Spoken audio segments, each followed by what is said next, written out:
नहीं कि हालात अभी स्थिर हैं कि यहाँ असेंबली इलेक्शन कराएं। हमारी ज़िंदगियों में बहार आई थी 5 अगस्त 2019 के बाद, जब यहाँ एब्रोगेशन ऑफ 370 हो जाएंगे, फिर से यहाँ मौत का तांडव स्टार्ट हो जाएगा, फिर से यहाँ अफरा तफरी और करप्शन का जो राज है कि जिनकी कुर्सी चली गई पिछले 10 साल से।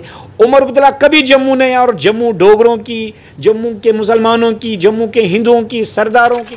फारूक के हवाले से अगर बात करें, उनकी जमात के हवाले से बात करें, उनके खिलाफ ही अक्सर आप बोलते हो, आखिर क्यों? देखिए, आप ये समझिए, ये मीरवाइज़ उमर फारूक का क्या काम है? वो एक इस्लामिक स्कॉलर है, उनको दीन इस्लाम की तालीम देनी चाहिए। आदाब नाज़रीन, आप देख रहे हैं द यूनाइटेड न्यूज़ 24x7 और मैं हूं सजात चौपान। चलिए, इस समय हमारे साथ मौजूद हैं डॉक्टर संदीप मावा जी। इनसे बात करेंगे, सोशल एक्टिविस्ट हैं और ख़ास तौर से हम बात करेंगे जम्मू कश्मीर में सियासी सरगर्मियों पर भी बात करेंगे और क्या कुछ आने वाले वक्त में असेंबली इंतखाबात की कियास आराइयाँ जो है वो लगाई जा रही हैं, उन पर भी बात करेंगे। सबसे पहले आपका बहुत बहुत वेलकम द यूनाइटेड न्यूज़। बहुत शुक्रिया, बहुत शुक्रिया। जिस तरीके से लगातार जो है कियास आराइयाँ लगाई जा रही हैं कि जम्मू कश्मीर में असेंबली इंतखाबात होंगे, तो क्या कुछ नहीं? देखिए, सरकार ने सुप्रीम कोर्ट में रिटन दिया है कि हम लोग इलेक्शन करवाएंगे सितंबर में, तो वो तो एक पहलू है। लेकिन मैं एज़ आम जम्मू कश्मीर का नागरिक होने के बनाते मुझे लगता नहीं कि हालात अभी स्थिर हैं कि यहाँ असेंबली इलेक्शन कराए जाएं। अब क्यों स्थिर नहीं है? जब हम पार्लियामेंट इलेक्शन करा सकते हैं तो असेंबली क्यों नहीं? देखो, असेंबली इलेक्शन होती है जम्मू कश्मीर की अपने लोगों की सरकार, लेकिन बदकिस्मती से कहते हैं ना, घर को आग लगी घर के चिराग से। ये चिरागों ने, जो हमारे राजनेता रहे हैं, पॉलिटिशियंस जिनको कहते हैं, मिनिस्टर्स जो बनते हैं, जो चीफ मिनिस्टर्स बनते हैं, उन्होंने हमारे घरों में अंधेरा किया है और अपने घरों में चिराग लगा दिए हैं। इसलिए आम जम्मू कश्मीर की जनता और ख़ास तौर में कश्मीर की जनता, जो पिछले 34 साल से आतंकवाद झेल रही है, उसका भारी नुकसान उन्होंने उठाया है, वो थोड़े डरे हैं कि इलेक्शन नहीं होना चाहिए। कहीं ना कहीं आप कह रहे हो कि इलेक्शन नहीं होना चाहिए, मगर आप लोग तो ये चाह रहे हैं कि जम्मू कश्मीर में इलेक्शन होना चाहिए ताकि उनका नुमाइंदा मिल सके। देखिए, नुमाइंदा हर जो सभ्य समाज के लोग नुमाइंदा चाहते हैं, लेकिन जब रक्षक ही बख्शक बन जाए तो कैसे हम ऐसा नुमाइंदा ढूंढे? देखिए, ये कौन ढूंढता है? जिसकी कुर्सी खोई है वो अपनी कुर्सी को फिर से वापस लाने के चक्कर में लोगों से एजिटेशन कराता, उकसाता और मीडिया के सामने बयानबाजी कराता है। मैं एक आम आदमी हूँ, आम मामूली सा जम्मू कश्मीर का वासी हूँ। मैं आपको पूरी जिम्मेदारी से कहना चाहता हूँ साहब, आम जम्मू कश्मीर का नागरिक डरा हुआ है। क्यों? उसको पिछले 40 साल सताया गया है, आतंकवाद से वंचित किया है, उसको पीड़ा झेलनी पड़ी है। इसलिए हम खुश थे, हमारी ज़िंदगियों में बहार आई थी 5 अगस्त 2019 के बाद, जब यहाँ एब्रोगेशन ऑफ 370 हुआ था। कश्मीर में पत्थरबाजी बंद हुई थी, आतंकवाद बंद हुआ था। अब इतना तो बहुत कमाल का था, लेकिन जो करप्शन एक बड़ा नासूर था ब्यूरोक्रेसी में, जुडिशरी में, वो नासूर भी धीरे धीरे कम हुआ था। तो हम आम जनता को लगा था कि कहीं ना कहीं हम आम जनता एम्पावर हुए हैं।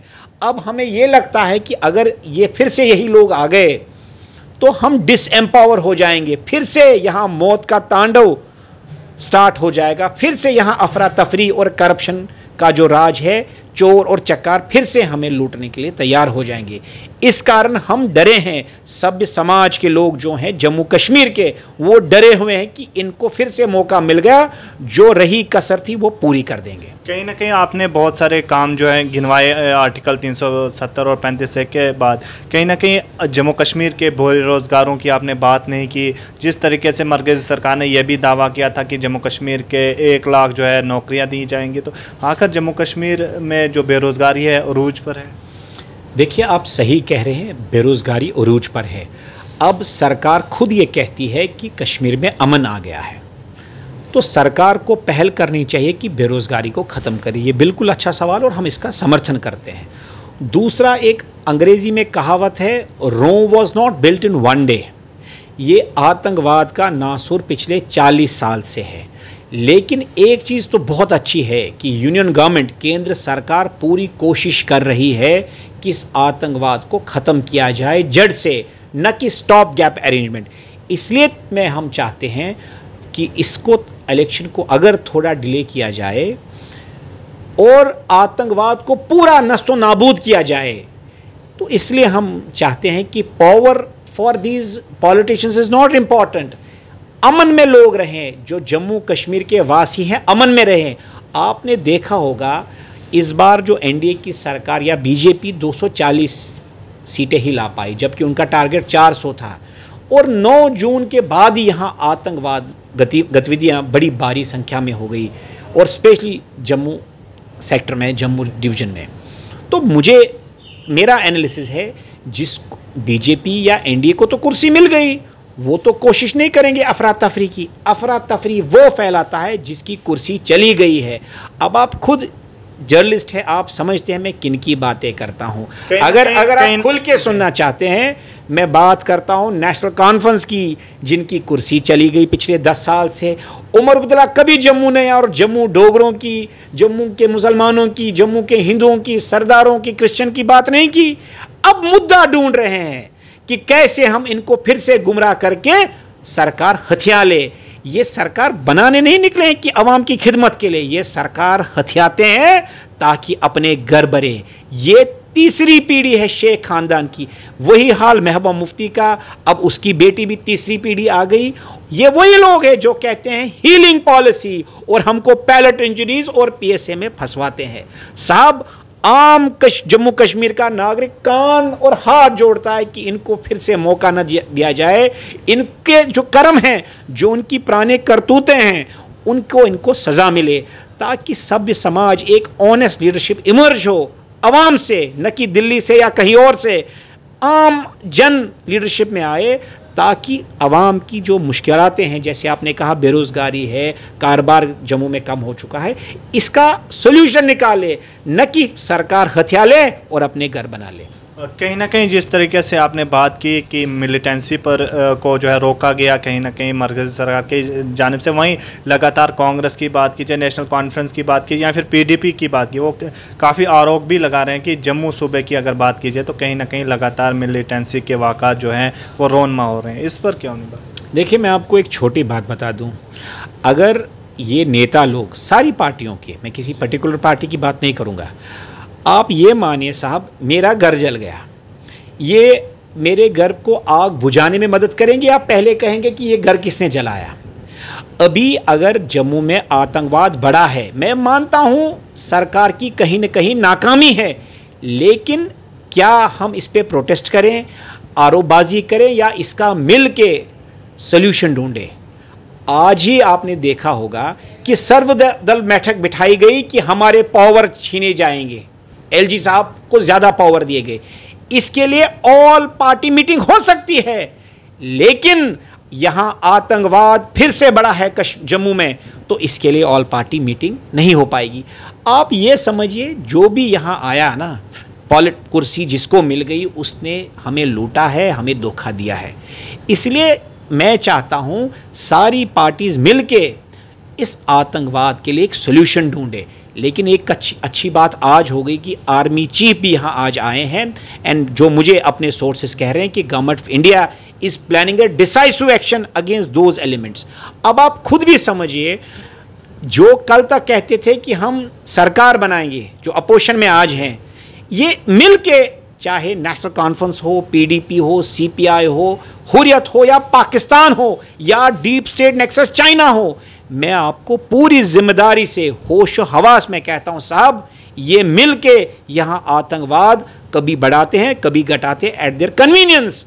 इसलिए आज जो मोदी जी ने कहा था बार बार कि मेरा 56 इंच का सीना है, आज जम्मू कश्मीर की आवाम वो 56 इंच सीना देखना चाहती हैं, ताकि जो ये एलिमेंट्स हैं जो आतंकवाद को बढ़ाते हैं, लोगों को मरवाते हैं, राजनीति का शिकार बनाते हैं, उनका अजाला करके जम्मू कश्मीर को गुलिस्तान बनाए और अमन का गुलिस्तान पूरे जम्मू कश्मीर की आवाम को बनाए। जिस तरीके से आप जो है मीरवाइज़ उमर फ़ारूक के हवाले से अगर बात करें, उनकी जमात के हवाले से बात करें, उनके ख़िलाफ़ ही अक्सर आप बोलते हो, आखिर क्यों?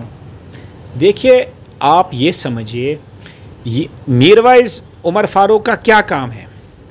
वो एक इस्लामिक स्कॉलर है, उनको दीन इस्लाम की तालीम देनी चाहिए और मजहबी रवादारी की बात करनी चाहिए, लेकिन वो अब तालीम न देकर राजनीति में आ गए। आप मुझे ये बताइए, अगर कोई इस्लामिक स्कॉलर है, वो इस्लाम को फैलाए, इस्लाम की अच्छी बातें बताए, मैं एज़ हिंदू वेलकम करता हूँ, लेकिन वो राजनीति में घुसे, पाकिस्तान के साथ गठजोड़ करे, ये तो देशद्रोही करेगा। ये तो मैं हैरान हूँ ब्यूरोक्रेसी और हिंदुस्तान की जो यूनियन गवर्नमेंट है, इन लोगों को कैसे बर्दाश्त करती है। ये सिर्फ कश्मीरियों को नहीं लूटते हैं, देश के हुक्मरानों को भी गुमराह करके अपने घर आबाद करते हैं। अभी आपने देखा कुछ दिन पहले उन पे एफआईआर कटा, और एफआईआर किस पे कटा कि सरकारी ज़मीन 6 कनालों ने कब्ज़ा कर ली। तो साहब, जो सरकारी ज़मीन कब्ज़ा करे, कैसा मीरवाइज़ और किसके लिए मीरवाइज़? वो तो इस्लाम को कमज़ोर कर रहे हैं। मैं तो बरादरी इस्लाम को अपील करता हूँ कि ईमानदार मीरवाइज़ बनाए, न कि जो जोला तो मीरवाइज़ का बनाए लेकिन राजनीति करे मुसलमानों के खिलाफ। मुसलमानों को मरवाने में जो शामिल हो, वो कौन सा मीरवाइज़ हो सकता है?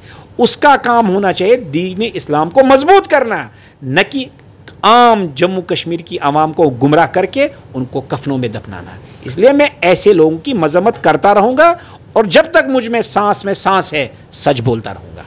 चलिए, बहुत बहुत शुक्रिया सर। बहुत शुक्रिया।